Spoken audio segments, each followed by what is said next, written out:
Welcome back, Structure students. This is Mr. Marquetta, and I'm here to help you study chapters 8 and 9 today, which is an extension of our last lesson. Our last lesson was introducing fractions, least common multiples, and rules about multiplication and multiples.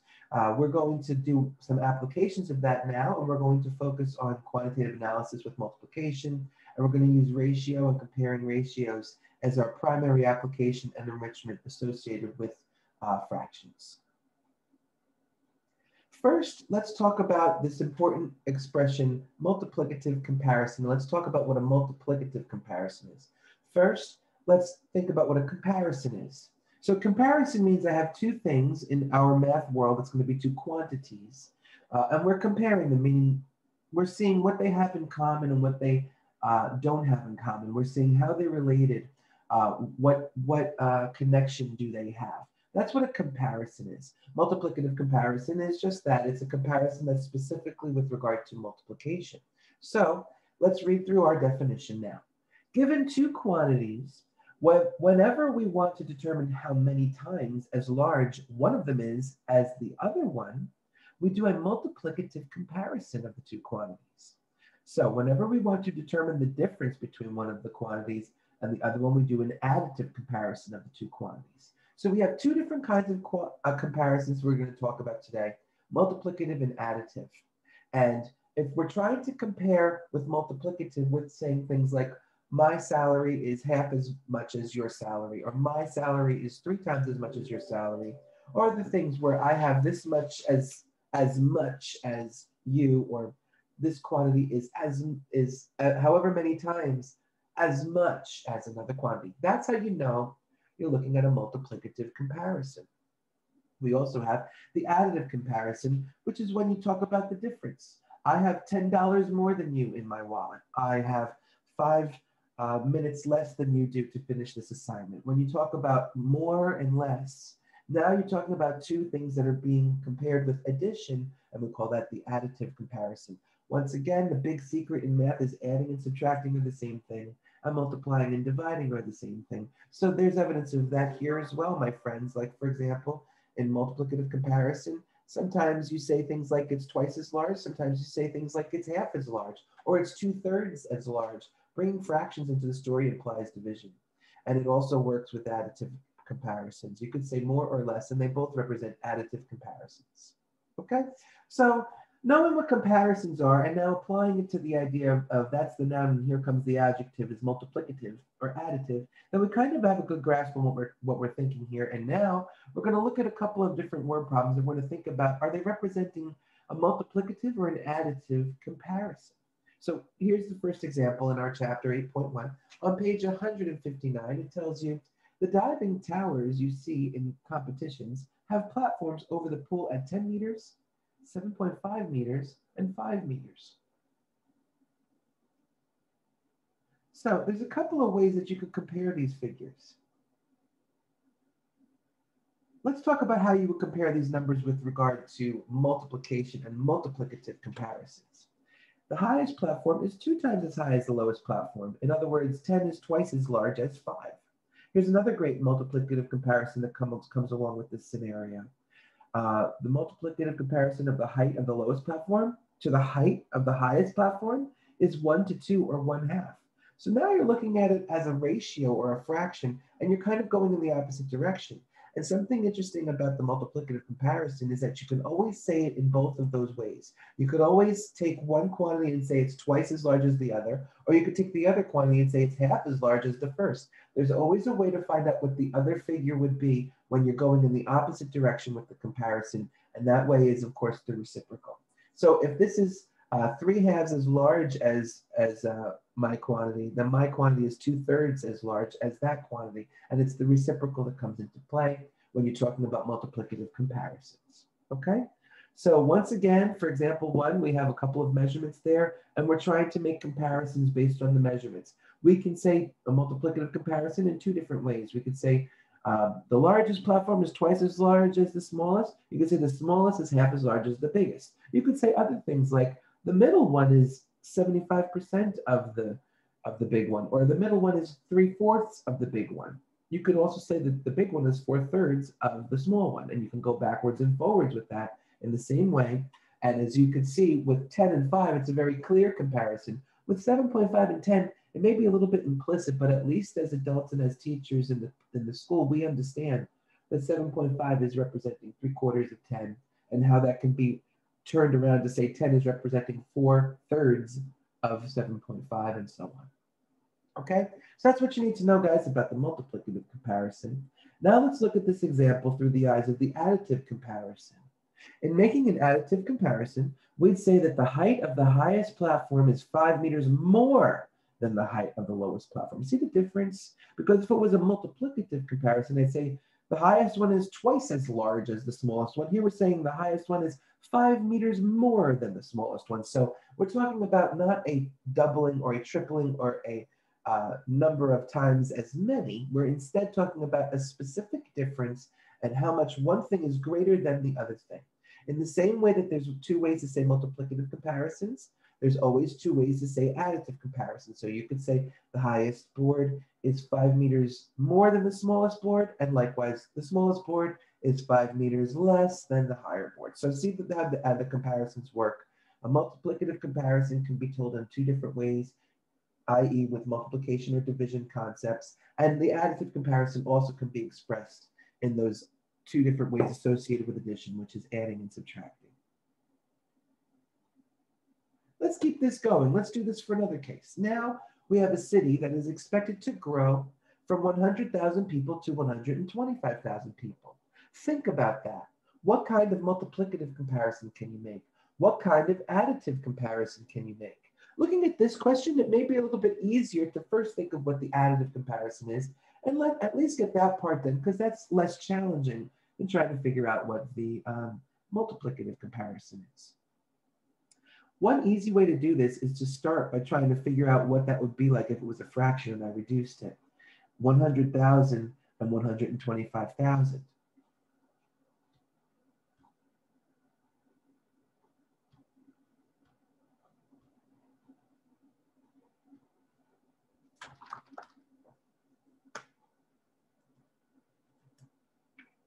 So if you're going to compare 100,000 and 125,000, I'm going to write it first as a fraction like this. And it doesn't matter if you make it improper or proper. Just write it in as a fraction, and you're going to get the two numbers that are important here. If you carefully reduce this fraction, you're going to get this as your answer. You could also consider it in the other way around if you switched them to be 4/5. In both scenarios, you have a fraction that is representative of the two quantities. Here we have a fraction that is greater than 1. And here we have a fraction that is less than 1. Using the fact that this is less than 1 and this is greater than 1, I can make easy statements like 125,000 is 5/4 as large as 100,000. Or I could also say 1 1/4 as large, right?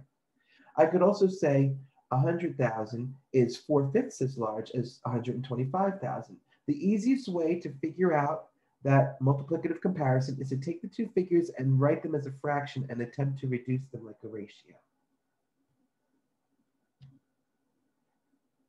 So the population will become 1 1/4 of its value. The multiplicative comparison is 1 1/4. You could also write the sentence in a backwards motion and say the population will grow to a figure that, or the new population, or the old population is 4/5 of the new population. Like in other words, you could say it using this figure as well, which is the reciprocal of 1 1/4. And if you just rearrange the grammar of the sentence, you can use either, okay? Let's look at an additive comparison, which we do assume will be easier. For an additive comparison, I would say something like the population will grow by 25,000 people. You could also go in the other direction and say the population now compared to the population back then is a decrease of 25,000 people. But again, you have to be very careful about the wording and the grammar in your sentence. In other words, I just wanted to be clear to you guys that the comparisons can go in either direction now. Okay.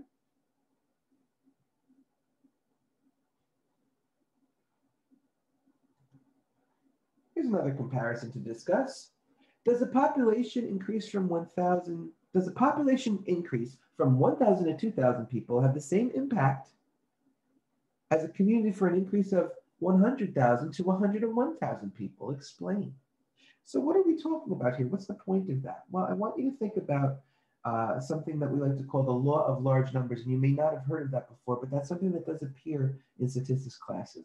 The law of large numbers tells that when you use very large numbers, sometimes smaller differences are less significant than if the numbers were smaller. Like, for example, if I had $1,000 and I just got another $1,000, I suddenly have $2,000. That's a very large increase. That's a 200% increase. With regard to a multiplicative comparison, we're doubling.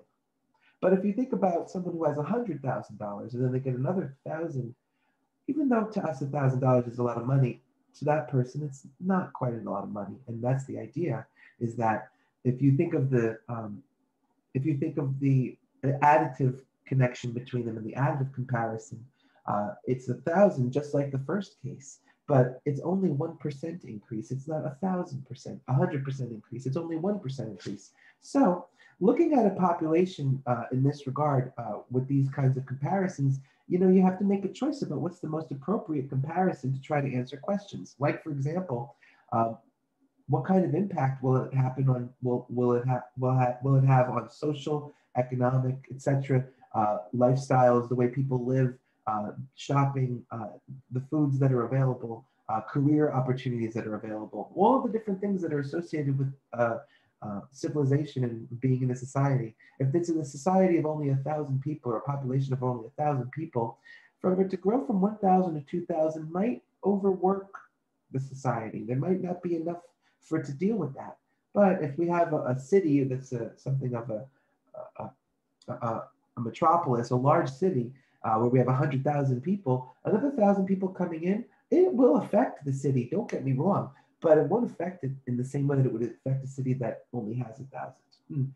And what we're trying to say in this particular scenario is that the multiplicative comparison is not a really good, is a really good way to try to analyze this question. The additive comparison implies that it would have the same effect, and I think that that's what we're looking for discussion number one.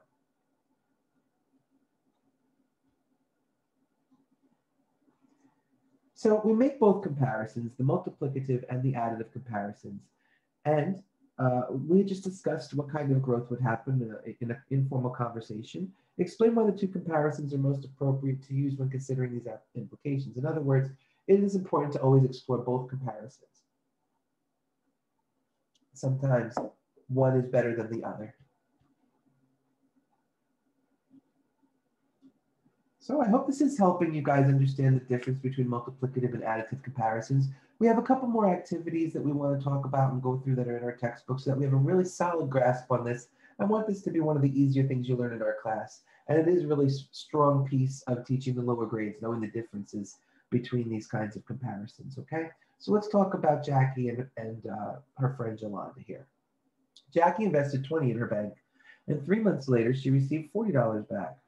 Yolanda invested $10 in her bank, and 3 months later, she received $30 back. Which bank would you use? So now you got to think about the increase that has happened, and you have to think of it with regard to what percent of it is of the original. And we also need to consider, while we're also talking about this, what the additive comparison is and how the additive comparison plays a role in trying to figure out the answers to these questions. So I'm going to make a small chart about Jackie and Yolanda, and then I'm going to switch over so that we can see this as the main screen. But for starters, let me just jot it down. We're talking about Jackie, and we have Yolanda.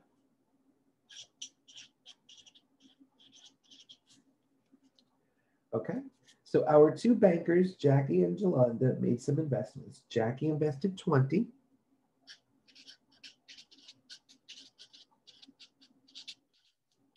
And then after 3 months, she got 40.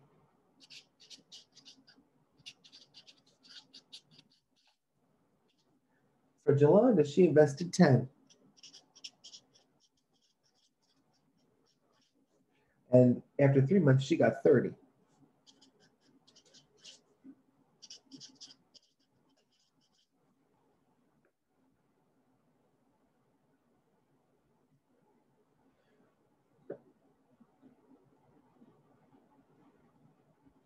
Okay. So we took some notes on the question, and we're trying to investigate now and figure out which bank would you use? Would you use Jackie's bank or would you use Jolanda's bank? Now, first, let's analyze these questions with regard to additive comparisons. Here are the additive comparisons. The additive comparisons would be, for Jackie, we have an increase, let's make this like this, we have an increase of $20.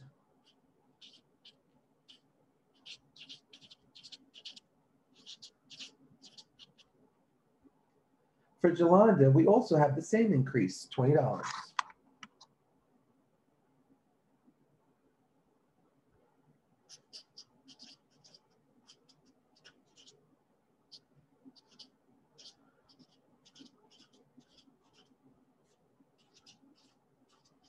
Now you might be thinking, okay, well, let's make that really clear, $20, okay. So you might be thinking, well, they have the same increase, don't they? And since they have the same increase, well, I guess they're equal, the banks. But remember, Jolanda invested less and got an increase of $20 than Jackie did. So if you were going to go to a bank and you were hoping to earn $20 interest in 3 months, why go to this bank when you could go to this bank and only put 10 and earn the 20?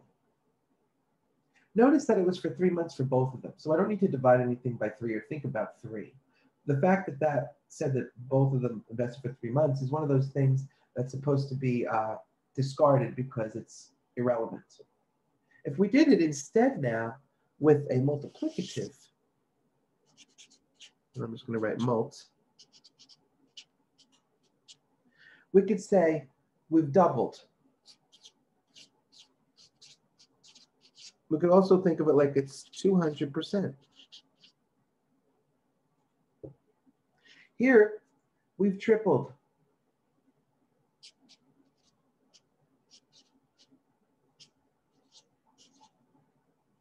So we could think of that as if it was 300%. As you can see, in both scenarios, whether you consider it as an additive increase or if you consider it as a multiplicative increase, you still can see that Jolanda got the better deal. Either you could argue with the additive comparison that, well, since the increase is the same for both, since the additive comparison is that they are a difference of 20 from invested to received for both, it makes sense to argue that Jolanda had the better deal because she invested less to get the same money. If you look at it with regard to multiplicative comparisons, then you could consider it being that Jackie doubled her money, whereas Jolanda tripled her money. And in both scenarios, Jolanda is the winner. The reason why we have this as one of our questions is to make you explore the differences between additive and multiplicative comparisons and to see that there are times when you can use both, but often it's most appropriate to use one. In this case, since we're talking about banking, the context of banking and investing has to do with multiplications and exponents and percentages, not about simply adding amounts on. And I think that we all know in our gut that when it comes to depositing money and investing money, the bank doesn't just say, okay, you made a deposit, we're going to just slap a 20 on top of there. They figure out what the 20 is or what the 30 is because they want it to be that they've used the original amount to calculate a new amount. And in other words, the $20 is not just a concrete number that was added. It was added because it represents a percentage of the original. And in banking, that's how they do their changes. So because that's how banking is, we're going to be a little assertive with saying, really, you should be using multiplicative comparisons for scenarios about banking because that's how banks work. And that's just what it's about, my friends, is as a teacher in front of the kids, you want to tell them, you want to help them see that there are times, according to the situation, when you should be using the additive, and there are other times when you should be using the multiplicative.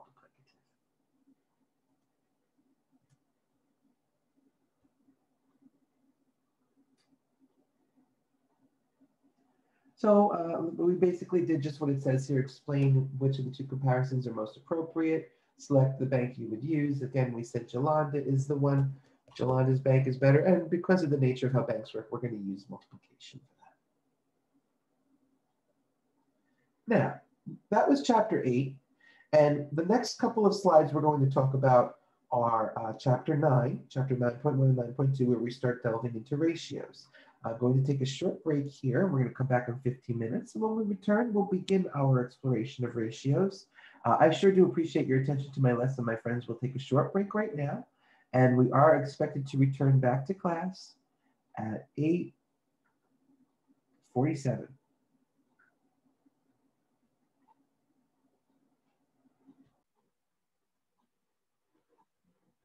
Now let's talk about a ratio. What is a ratio? Ratio is the result of combining two quantities multiplicatively. If x is the quantity of A and y is the quantity of B, then the ratio x colon y, or x over y, tells us how many times as large A is as B. The ratio x colon y is often pronounced x to y or x is to y. Now, I just want to give a little bit of a preface here. This is in a specific language that's coming from a specific person who has a specific way of teaching. You don't exactly have to explain this just this way to your students. You might find this hard to grasp the way it's written. But what I need you to remember about ratios is that they are a comparison that is representing multiplicative comparisons. And it's going to look like a fraction, or it's going to have the colon. And you always say it out loud as x to y or x is to y. So here are 4 examples of ways to connect the numbers 7 and 2 with a multiplicative comparison using a ratio. You could say it this way with the preposition to written in between, 7 to 2, like that.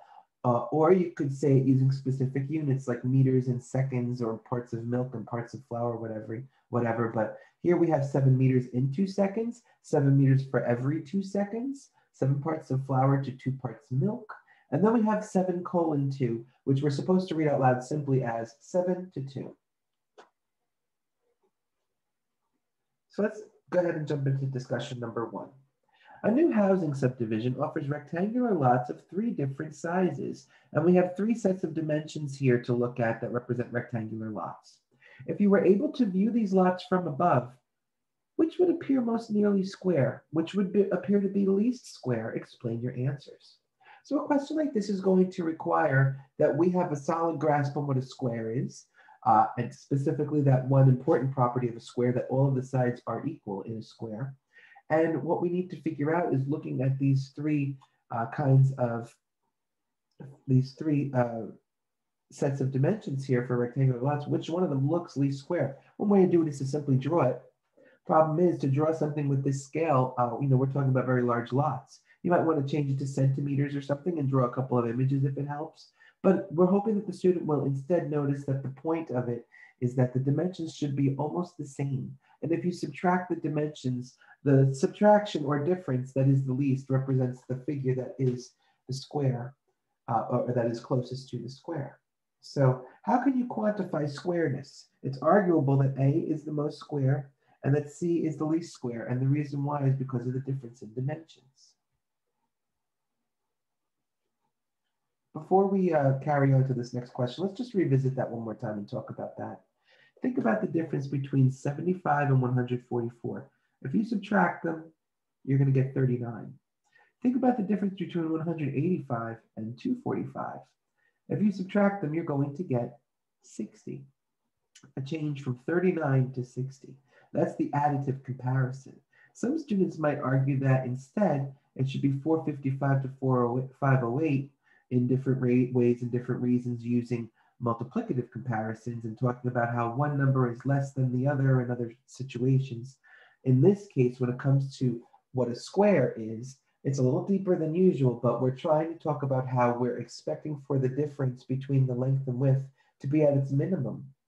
And we want it to be that if it was a perfect world, then the length would equal the width. That's what a square truly is. In all of these scenarios, that doesn't happen, but in part A, that happens the least, meaning 75 and 114 are closer together than any other pairs of dimensions that you see for any other lots.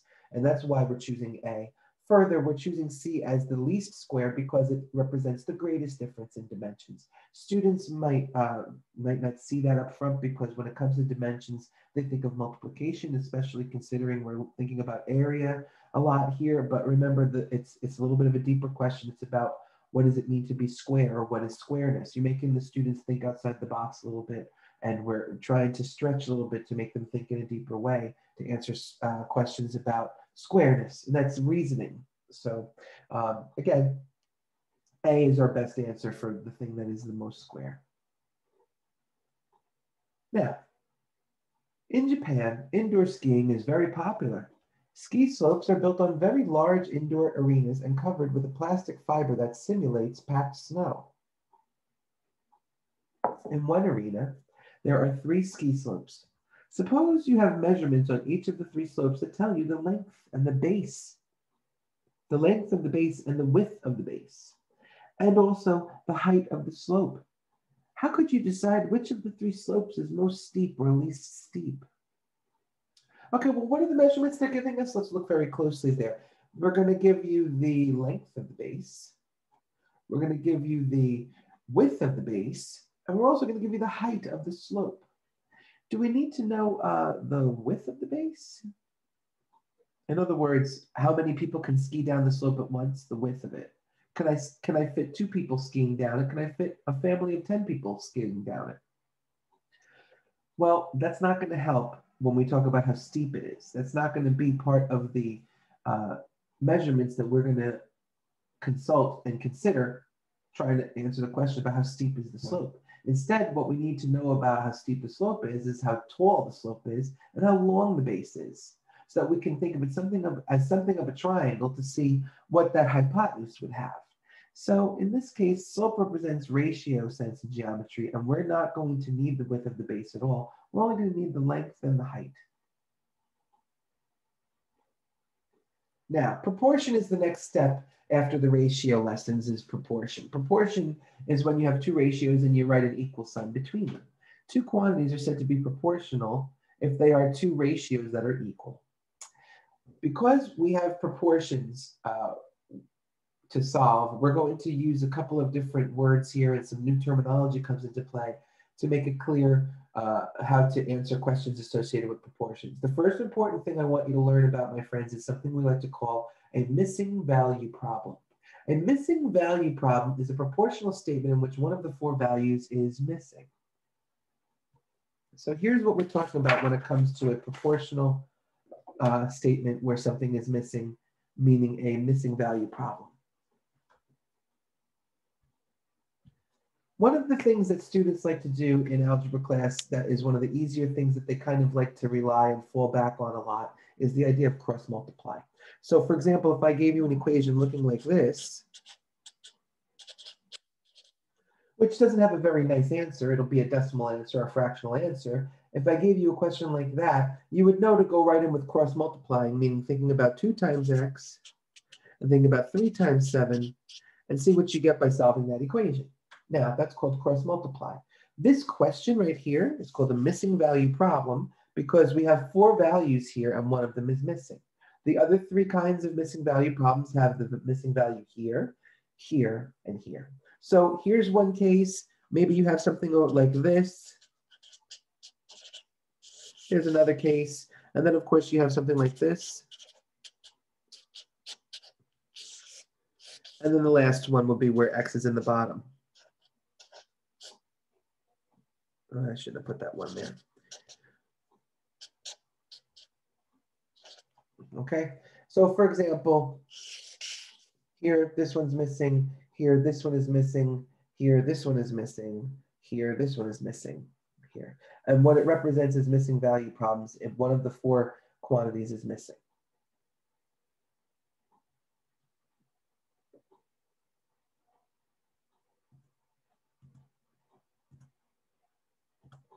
We also need to talk about a unit rate. A unit rate is a ratio for which the first quantity is represented by some non-zero number, and then the second quantity is represented by a 1. So for example, we have the ratio 1 to 3, which is also the same as 1/3, right? So to make it a unit rate, we take that fraction 1/3 and write it as a fraction of its own and say 2, 1. Because if we write 2, 1, it's the same as saying it's over 1, and every number we know is over 1, including the number 1/3. Here's another example of looking at 1/3 as a quantity over 1. Every number you know is over 1.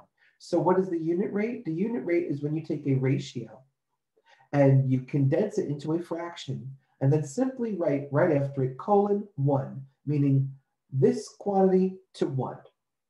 This is something that dealers use a lot in the casino. I have dealt games where using this very idea makes things much easier to try to figure out what the answers would be.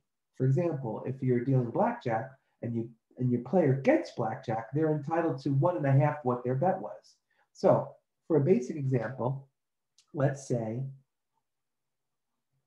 that you're playing blackjack and you make a bet and your bet is $10.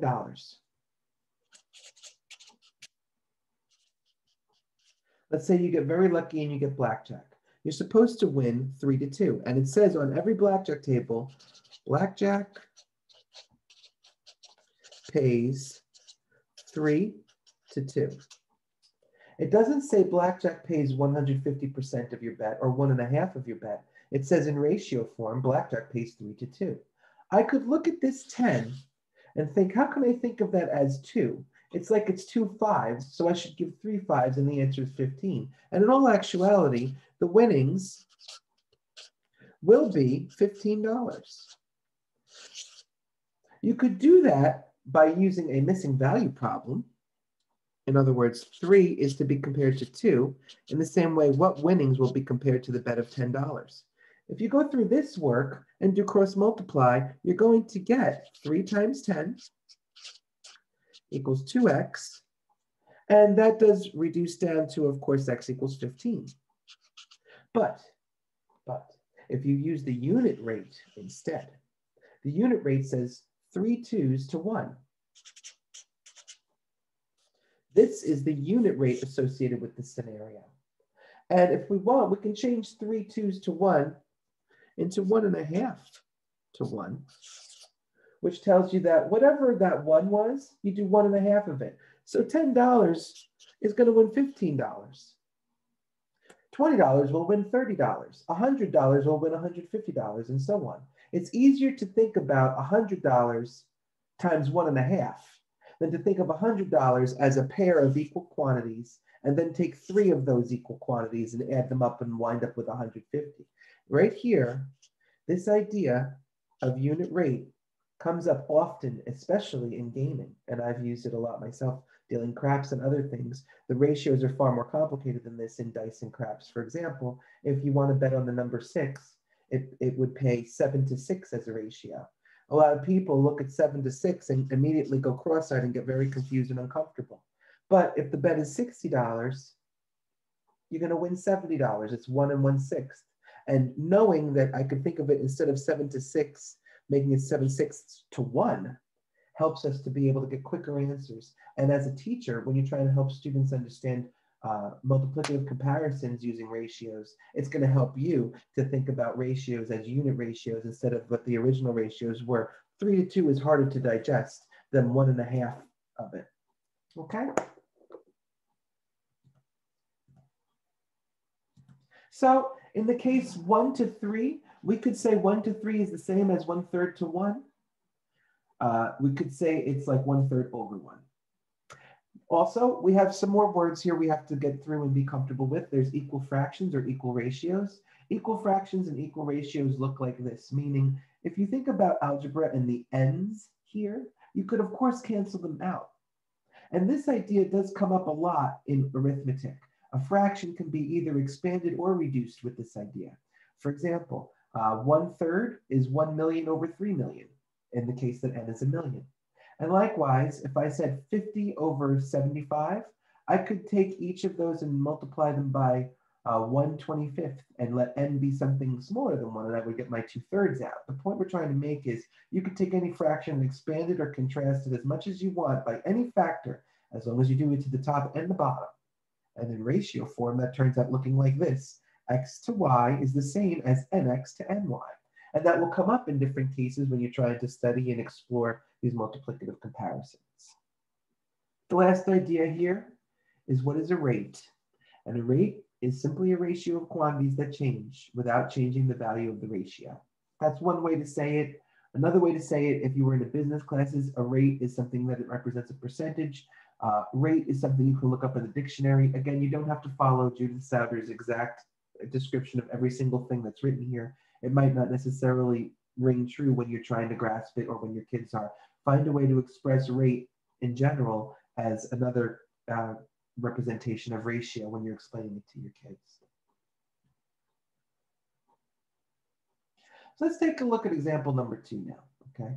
3 cans of concentrate for 7 cans of water means that for 3/7 cans of concentrate, you can use 1 can of water. So this is a great application of our idea of a unit ratio or a unit rate. We are talking about connecting 2 numbers that are very uncomfortable, 3 and 7, which results in a repeating decimal, and it's something that a lot of students kind of can't step past. Instead of dwelling on what does it mean 3 and 7 and how do they connect, just make it the fraction 3/7 and let it be that and forget about it. So if you say 3 cans goes to 7 cans, you might as well say 3/7 cans goes to 1 can. And you can use that in baking. You can use that in all different kinds of quantity measurements that might help.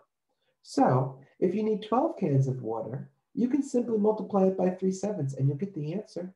You'll get 5 1/7. The reason why that's the case is because if you have 12 cans of water,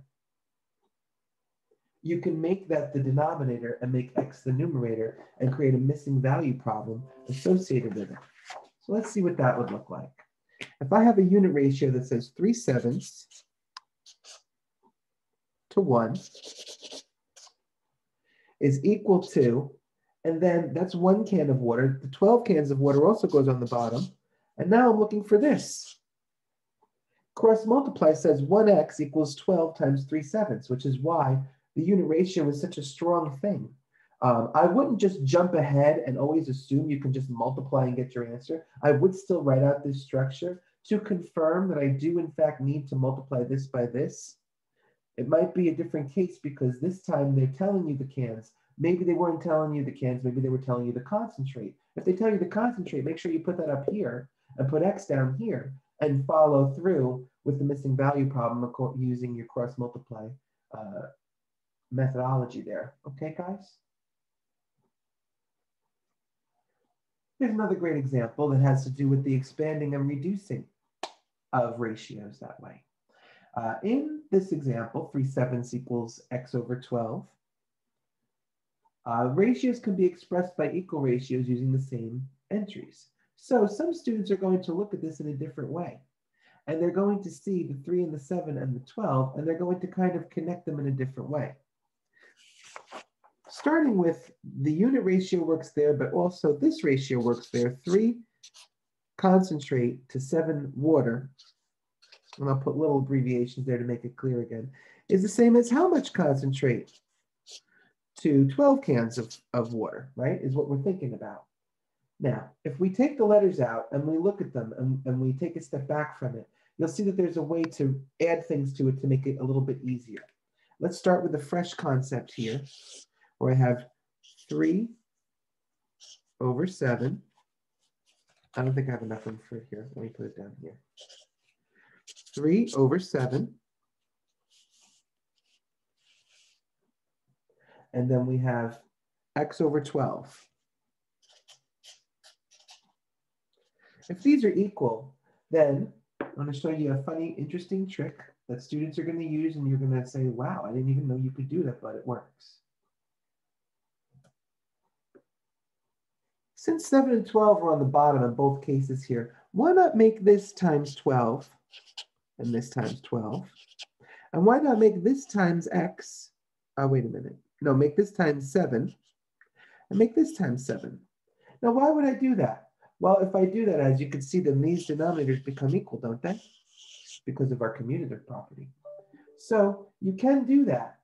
And some students are going to do that. And when they do that, you can't tell them they're wrong. What they turned out getting is the same thing as if you cross multiplied anyway. 3 times 12 is x times 7. If you did that here, you would get 7 times x is 3 times 12. Same thing. And then you would just follow through with that. Of course, now we have the idea 36 equals 7x, and you get a little bit of a weird number. We divide by 7. And you're going to get, what, 5 1/7 there? as your solution.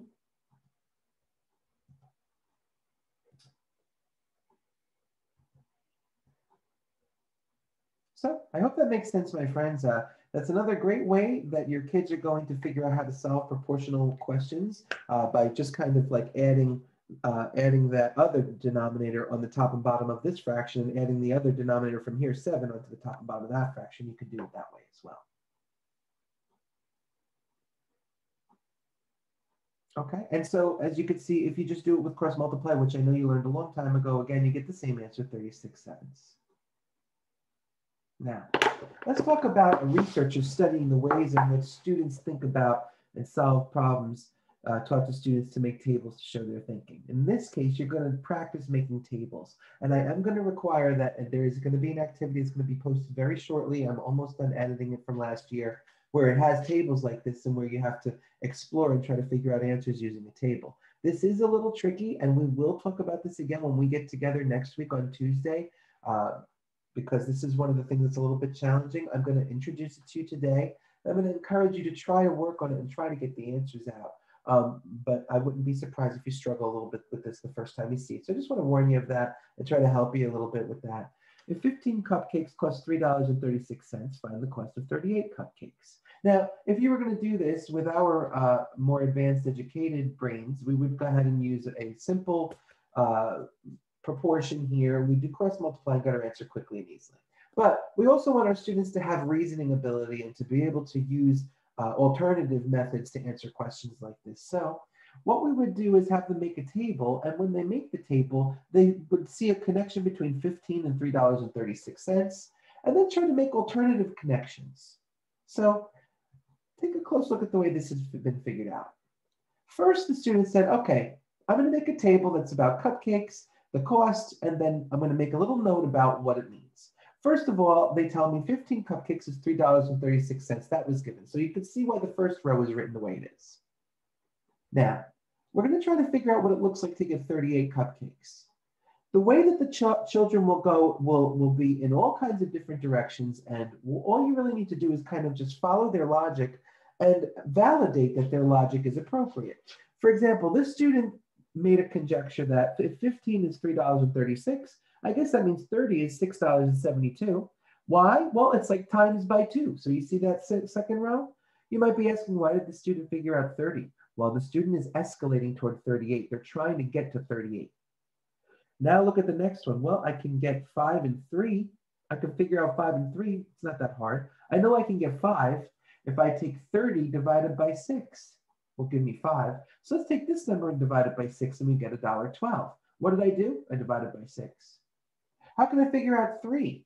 Well, I could either take 15, I could either take 30 and divide it by 10, or I could even go to the original thing and divide it by 5 too, would have given it to me. In other words, 336 divided by 5, or you could say 672 divided by 10. Well, when you do that, you're going to get 0.672. How did I figure it out? I did it by thinking about 30 divided by 10. Why? Why are we doing all this? What is the point of all this? Well, if you look closely, 30 plus 5 plus 3 is 38. And if the dollar amounts for 30 cupcakes, 5 cupcakes, and 3 cupcakes respectively is these 3 amounts, all I need to do is add up these 3 numbers, and ta-da, I got the answer, $8.51. Now, we're going to encourage the kids to try to do this. And some of the kids are going to reject it very strongly. And they're going to say, I don't like this. I don't want to learn this. This is ridiculous. My partner sitting next to me has a different answer than I do. And I can't study with other people because my thoughts are different than other people. And for some students, they will reject this and they won't like it. But there are some students that will say, this makes perfect sense to me. And because of this little table that you've taught me, I can answer questions about proportions. And further, they can take it on into adulthood. And when they're figuring out other quantities and other measurements, they can use tables in the same way and use reasoning to get answers in an easier way than getting out a piece of paper and doing algebra. In fact, oftentimes, a lot of people use this very logic when trying to figure out dollar amounts, investments, quantities, and other things in the adult world. So this table is a great example of how you can answer a question that is a proportional question that you are not writing algebra and proportional relationships out. I need you to practice these. And there's a lot of examples in our activity where you'll be able to practice them. And like I said, my friends, we do have to post the activity. I'm working on it. It should be up there in about 5 or 10 minutes. So if you were going to do it in a different way, you could write it this way. And there's the original that we just did. And we talked about how we got the figures in the top left table. But on the bottom right table, you might want to write it in this way. If you look, some students will write it this way with only 2 columns. And they'll just kind of draw arrows and they'll put little notes on the side like that. And, you know, if the child has very neat handwriting and you can grade it, you know, this is a great way to do it. But there are some kids that might want to, you might want to require them to use the tables to stay in the boxes and write numbers in boxes, you know. So, you know, it's got to do with your sense as a teacher and knowing who your students are and being able to get that just right. You know what I'm saying? So these are 2 great ways to do it. It's up to you in your class how you'd like to lead that lesson. Okay.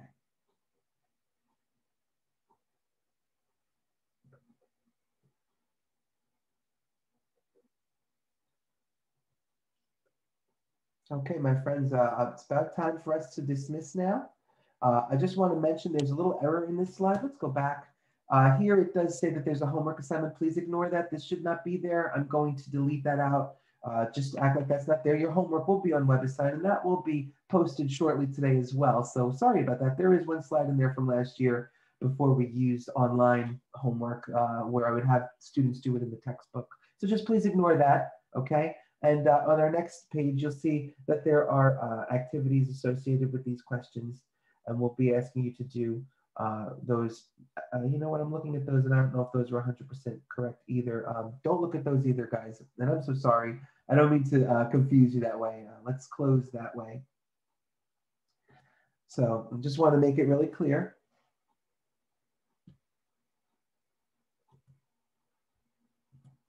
There you go. Okay, so I just want to make it really clear. At the end of the slides in this video, there's inaccurate information about your homework and essays. Please disregard that completely. I will change it and repost it. And I'll also put up a very clear document about what your essays are. 2 of them already have been announced. They were in the last PowerPoint slide. And now for this one that we just used today, I'm going to be changing it. And it'll have the appropriate essays in there. They're out of your book like usual, okay? So thank you so much for your close attention to my lesson today, my friends. We're gonna stop our recording now.